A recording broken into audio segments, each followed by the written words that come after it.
Welcome back, everyone, to Coffee with Convery, where we bring you inspiring conversations with leaders who are shaping the future of work, learning, and technology. Today, I'm thrilled to welcome Matt Foran, a Toronto-based entrepreneurial educator and innovator in the EdTech and HR Tech space.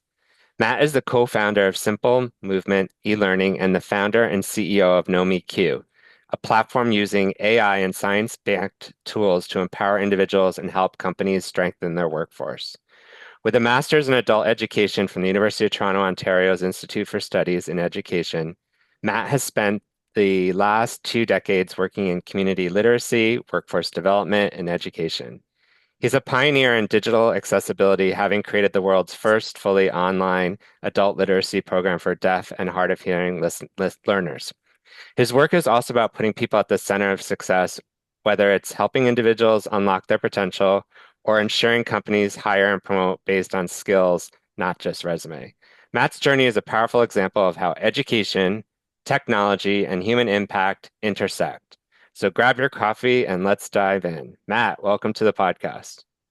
Thanks so much for having me, Brian. And I do have my coffee with me today, a Good. Costa Rican blend. What do you have? I have an iced coffee right here. You can I see love it. it. Oh, iced coffee is delicious. Thanks so much for being here, or for having me, pardon me. Yeah, absolutely. I've been looking forward to this. So, some rapid fire questions. So, what do you think is your superpower? Being positive. That's a great superpower. Favorite subject in school? That was a great one. I had to think about this, but I would say organizational behavior was the one that that was in my undergrad that I really, really loved. If I was going back to elementary school and high school, I would probably I wouldn't know what I would say, but probably something in the sciences or something. But yeah, that was organizational behavior stands out to me as being the most. That's something I love right now to this That day. that is so cool because that's the courses I like too. No, it's awesome, Yeah, amazing. or Yeah, that ethic, business ethics, all that stuff is business ethics. Yeah, there was one that was I took also in business school is organizational design and effectiveness, yeah. which I learned a ton from, and in fact have leveraged some of the learning into my current life. There you go. There you go. We all start somewhere. What was your very first job? So my first pay by the hour job at a place where I had to use my social insurance number was McDonald's. And I grew up in Cambridge, Ontario, so I worked at the biggest and busiest McDonald's. In fact, I would have to think it's the busiest restaurant in Canada. And before that, for many years, I had the entrepreneurial bug. I caught it early. So I was cutting lawns and babysitting and shoveling driveways and you know doing whatever I needed to make some money. But McDonald's was a wonderful experience, and I started up making $4 an hour, I think $4.55 an hour, and it was crazy, but an incredible place to learn how to work. Training, we would have some nights 30, 40, 50 buses come in. We just slammed Yeah. go home go home with some fried grease burns and but yeah, great training, McDonald's. Yeah, McDonald's has a really great like training program. Everyone that goes through there, it's like the shift Oh, training, all of it. It's crazy. It's really it's great.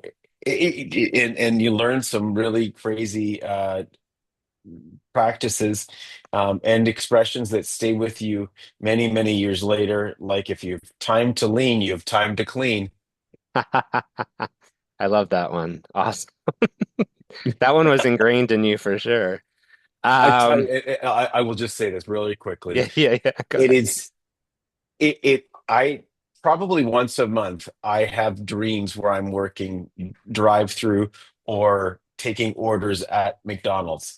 It's I probably served I don't know 100,000 hamburgers and clients or customers over the time I was there. And so it still creeps its way back into my dreams. That is so funny. If you had to pick one word to describe you, what would it be? Um I would say, yeah, again, I would say I appreciative and positive. Positive. Let's say Say positive. positive. I like that. So, like many of my guests, the listeners love to hear like where it all started, where you came from, how you got to where you are. And I know that that can be a huge podcast, but could you share a little bit about your early years and kind of like what led you to where you are?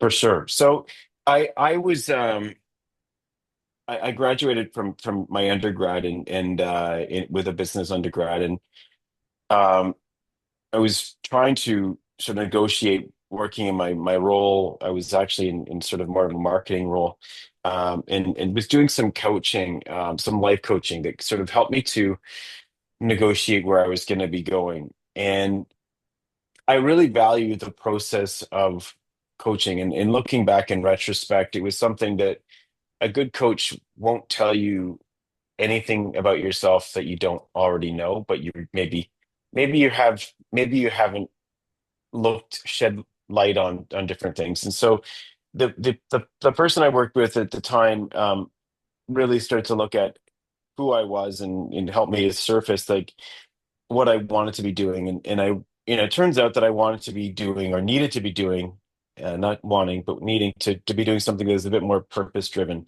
And uh, I used to say cause based, but I want to say purpose driven. But also to be able to, in doing that, to be able to get into the right swim lane for myself where I can be successful and make an impact. And and so that would led me to shifting my focus to be working in community literacy organization and helping individuals who were lower skilled to get jobs Mhm.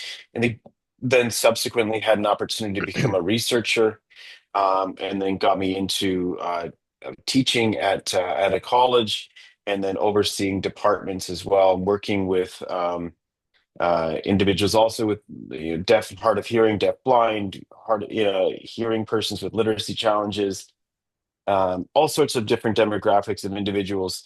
Um, and that was just really it was something that I could find my way and I could see how I could make an impact through my work as well. And I think having done some of those experiences of helping to find myself, refine myself through that coaching experience, it really became something that I could empathize with with my learners and realize that we're all on some sort of a dynamic trajectory. No one is really stuck in one spot in any ever. They shouldn't be, at least. Yeah, absolutely. And I know, with that, focusing on things being more accessible, literacy programs, AI-driven skills assessments, you know, what what got you interested in that world? It was really something that I would see in the different worlds that I was working in, where I would see that there was often people getting forgotten about, Yeah. people making mistakes over and over again, and everyone around them seemed to know that they were inevitably going to be making the same mistakes over and over again, and in some cases, um, the individual was the last to know, and they weren't also that aware of their their their own strengths. They knew a lot about their deficits because of the challenges and the lack of success that they'd have. And so they would identify with some of those things more than they would identify with their strengths, which was disadvantaging them in almost every single way you can imagine.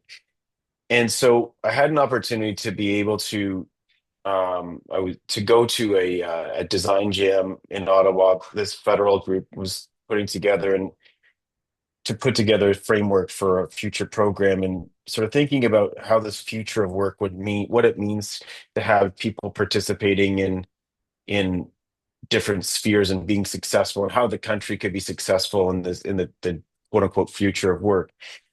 And I was using those experiences and those reflections to help inform what I think is a pretty simple strategy, that every person is not just one single data point. They're not just a blue or a resume or a flying eagle or whatever. That Right. there in fact are many things that complement who that person is, their interests, their skills, and so on. And so um, that sort of the ethos behind that formed the beginnings of what KnowMeQ is, which is, you know, not just a silly sounding name of KnowMeQ, but it's like it's that there are many things about me. But the most important thing that anybody could have is to know thyself, know themselves, and that's a Delphic maxim, know thyself. That cue that you should have is to know yourself, know me. And so fast forwarding with it, we put together assessments as a company that cover soft skills, hard skills, transformational skills, and adaptability skills to be able to have a composite area where people can say, here's where I am today versus other things, and building from a strengths perspective. And wouldn't you know it, that also happens to tie together with jobs and post-secondary and AI can play a big role in it. And the more that we were seeing ourselves digging into this world, there's building out some AI solutions with a based on some sound skill and competency taxonomies just made sense. It really does. And congratulations for being that person to recognize that and to get behind it because um, sometimes just, when we're in that situation and thinking about our deficits, not what we actually have, this type of experience can allow people to really be their strongest at what they can do, right? And not have to Hmm. worry about that. So, um, yeah, I can think of so many, my mind's going on a couple scenarios that I've seen over the years and tried to speak up and talk to the individuals because not everyone learns the same way, right? As No. well. Hmm. So talking about simple movement e-learning with a focus on universal design for learning, what does that mean for people who feel left out of traditional education models? What a great question. And I'm sure you've probably seen that cartoon where there's a bunch of animals lined up, and where there's a fish, there's a jaguar, an elephant, and there's a person that says, "Okay, everybody touch this branch up here." And clearly the elephant can do it, probably the jaguar can get up there, but the fish just can't do it, can't jump out of its bowl to do it.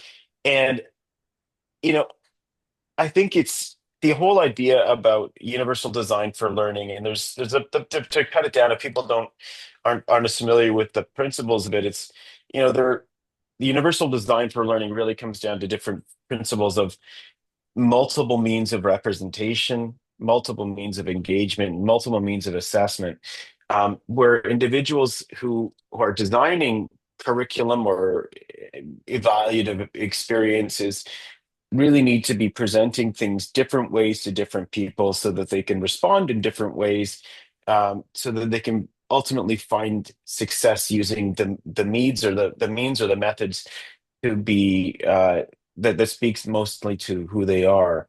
And for my experience that goes back working in I started working in online learning in 2009 and was presented with the challenge of creating an online uh, learning platform for deaf and deafblind and hard of hearing individuals. And, you know, 2009 was a long time ago.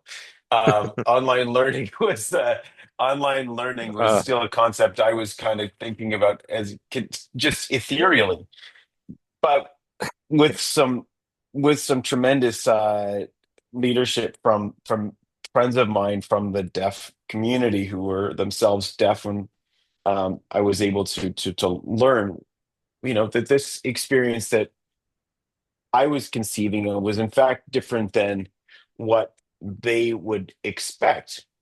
And so it really set in motion the idea of working with people from, if you're going to be working to create something for a community, you really need to have the community members leading that work. You can't just be a hearing person that's right. designing something for a deaf or deaf blind person's experience. And so it's, as an experience, it's something that was so enriching for me to Yeah. understand how would a deaf person design this? How would, and there's a lot of, you know, people within the deaf community that have different identities.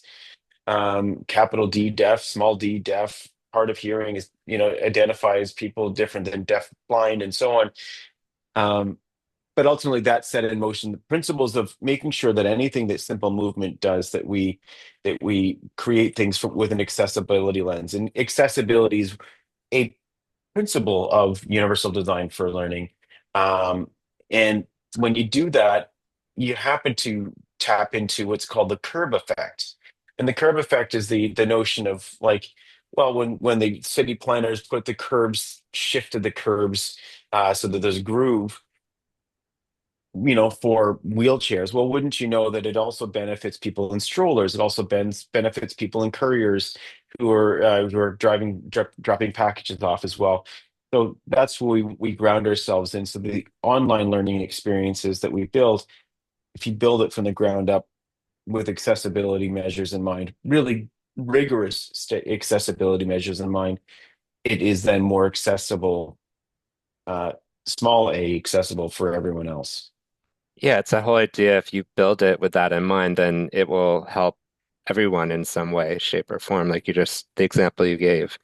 Because I just saw something last night. I think it was Netflix was sharing that more than half their population watch their movies with the captions on. Mhm. Yeah. And it just made me think of my dad, who's in his 80s, who sometimes can't catch what they're saying. Um, they do that, even just to make sure they don't miss anything. But Well, just, and there's a stat like that 75% of us, by the time we're yours and my dad's age, yeah, will have some sort of disability. And it doesn't mean that all of a sudden are going to go blind, but maybe you yeah. have macular degeneration, maybe you lose part of your hearing, or maybe your mobility gets worse. That is going to happen as we age. Yeah, oh, 100%. And that's true. You've also worked with companies, educators to rethink recruitment and especially around upskilling, as we were talking about for the last little while. Mhm. What's one common mistake you see employers making when it comes to hiring and developing younger talent? Great question. I think, we've seen over and over again that there's a tendency for companies to sort of take one of two kinds of approaches. There's, and you could argue that it's thin slicing, where and a company might look for uh, to say, here's one piece of data that I want you to complete this Myers-Briggs assessment. So let me, if you're an ENFJ or something like that, one piece of data to see what kind of, personality you are. And that'll be who you are, and that's your tombstone information. Uh, and the other sort of another strategy that companies can use is try to find like-minded people, or not just like-minded people, people like them. Yeah, And I think that there's, you know, tremendous bodies of evidence that would say that neither of those strategies are good for promoting a diverse workforce. And we happen to know within that research that diversity means it creates that culture then is more rich for new ideas that come out of it to be germinated from that. So I think that when you only have one piece of data, that's thin slicing. It mm, really limits the potential of you really understanding people, because there's a lot more to that person. And so that's, I think, very, very, it can limit the overall uh opportunity for growth for companies, and for the individual to be able to excommunicate themselves from being, not excommunicate, but to extract themselves from being typecast as this person. very true. And we do that a lot in society, right? Just we want to box and label everybody. And Sure. it makes there's a lot of assumptions made there and a lot of Mhm. mistakes made for sure. Mhm. Um, I know many of our listeners are early in their career or making big transitions now. What advice would you give to someone who's maybe just starting out in the workplace? Either just finished their schooling or they're going for their first job. It's an awesome question, and it's such an exciting time. So congratulations if you're in this period of time, Yep. and good luck um, as you go through this period of time, because it's there can feel like, and I think that this is I didn't prepare this part of the my my response for this, but this came up, and as I'm thinking about it, you may be feeling like you need to find the perfect job right now.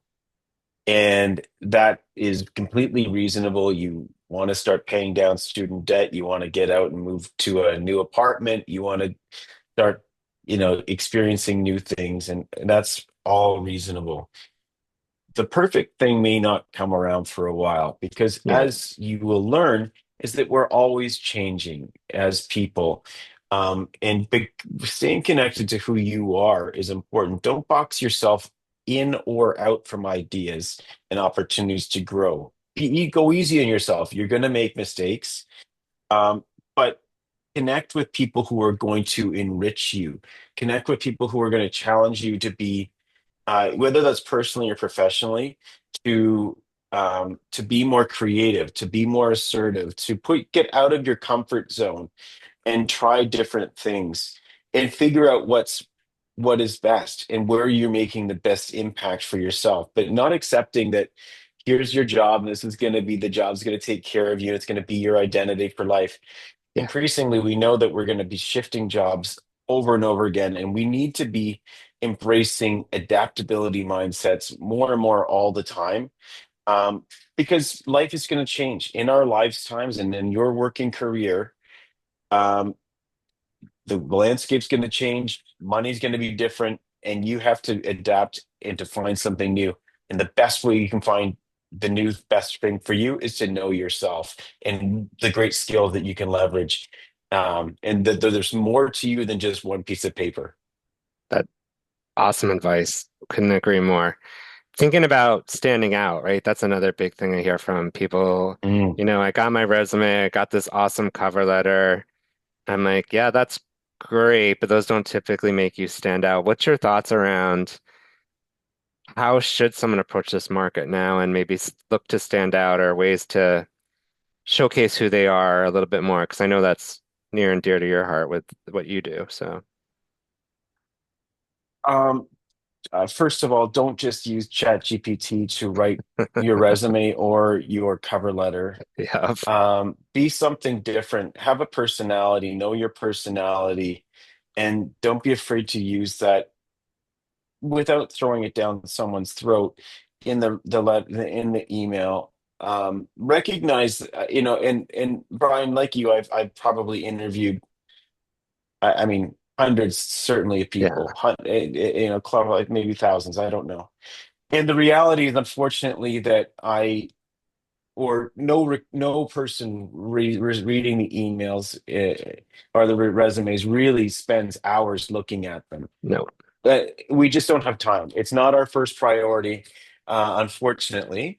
But we want to see something jump out and look sort of different. And I think one of the ways to do that is to really know who you're talking to and not just use common vernacular that the GPT would present. And believe me, people know when you're writing from GPT, when the bullets and the subheadings and everything else, it's very the obvious. emojis. Yes. And so use your personality and by being self-aware, and Hmm. so know who the person is you're writing to, know who you are, who is writing to that person, and offer a way to get in and learn more about in their industry, about their and make some contacts, connections with people who are working the organization. LinkedIn's perfect for that as well. Yeah, and I like the fact that you hit on self-awareness too, because I think when it comes to a lot of people I talk to, they have a lot of self-doubt and not sure, will I be a good fit? No one will want to hire me. How do I build and my confidence and skills and potentials, or how do I share that? And, I always tell them, tell a story, right? Tell a Mhm. story about who you are, not what you do. Any thoughts on your side about how to overcome self-doubt in the workplace? And how to think about that. Yeah. I mean, I know we've all been there. Imposter syndrome, whatever you want to call it. Yeah, yeah. Well, I mean, believe me, I think that we all go through self-doubt and imposter syndrome. Um, even as a CEO, you get to be. In fact, maybe the imposter syndrome's even bigger now. Um, so that's completely normal. I think that what we are,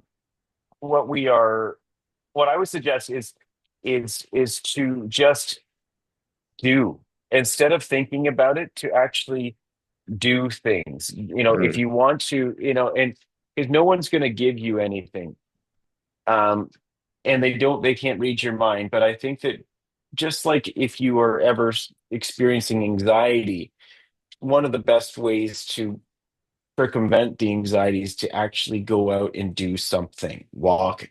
But if you're in an organization, or if you are, um, trying to grow in the organization, get involved, be aware, be spotted. And and I think when you are applying for jobs, you know also know that your energy comes through in the messaging that you're sending. And if you're only relying on trying to find jobs based on postings on LinkedIn or on Indeed or something like that, you're yeah, missing a whole lot of opportunities. If you're in the creative art space, go out to, meetups. If you are in a tech role, go down to, a tech TO socials. Get involved with people, do projects. As a person in technology right now, we want to see people who are doing creative projects at technology. What are you building? What are you doing? What are you interested in? And that's something that there's no barriers to entry right now for starting up your own sort of hustle or anything like that, where if you want to get into it, is show people that you can do some cool stuff. If you're in graphic design, build out something that's a novel approach with, that's human-centered design or customer-centered work. Show that you can be agile. absolutely. Great, great insights and advice. Thanks on that one. That was like really good. I know that, that they should be thinking about that all the time because that's how you're going to really stand out is by doing, right? And And showcasing. you've got something you can demonstrate. Yeah, 100%. So let's go back a bit. Maybe go back to your younger self, maybe college age Matt. What's one piece of career advice what would it be?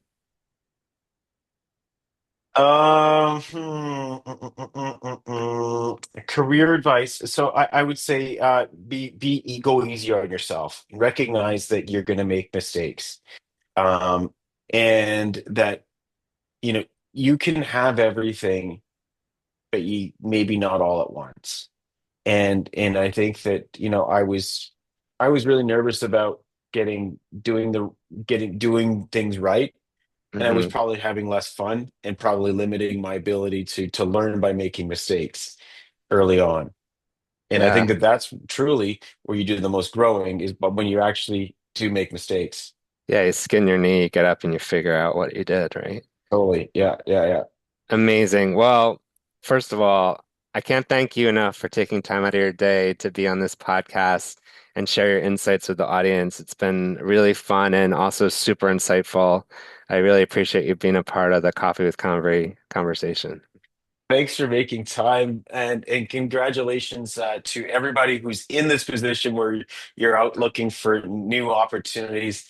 The world needs your ideas, your curiosity, your ambition. Go out there, make some mistakes, make some friends, make a difference. 100%. Thank you for that. So, for our listeners, if you like, share this episode with your friends and find us on coffeewithconvery.com or your favorite podcast platform. You can also follow us on Instagram for updates and more insightful information. This is Coffee with Convery, where we're reminding you that success isn't always climbing a corporate ladder. Sometimes it's just building your own jungle gym.